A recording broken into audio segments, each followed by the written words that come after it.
Salut à toutes, salut à tous, c'était prévu, journée très calme ce mardi à Wall Street et lorsque je dis que c'était prévu, eh bien il y a deux raisons à cela. Tout d'abord, puisqu'on est en passe de débuter une nouvelle période de résultats trimestriels demain avec les résultats d'Alcoa, le leader mondial de l'aluminium. C'est le bal des résultats, comme on l'appelle, une espèce de grand oral pour toutes les valeurs cotées en bourse à Wall Street.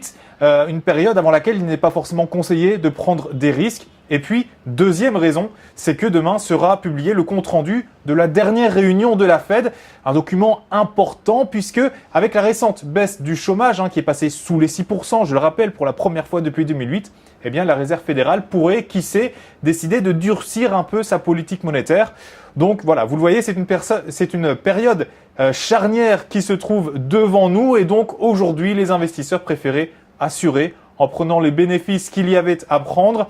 Et donc, sans surprise, ce midi, on voyait le Dow Jones bien reculer d'0,5% avec notamment Boeing en tête des pertes. Le S&P 500 lâchait quasiment 0,40% malgré un secteur de l'énergie dans le vert. Et puis le Nasdaq, lui, enfin, pliait de 0,44%. Alors, malgré cette journée de consolidation, quelques sociétés faisaient tout de même parler d'elles.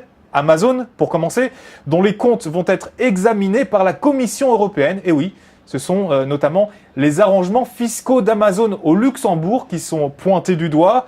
Alcoa, alors qui, je le disais, va publier ses résultats trimestriels demain, eh bien lui gagnait 0,70%.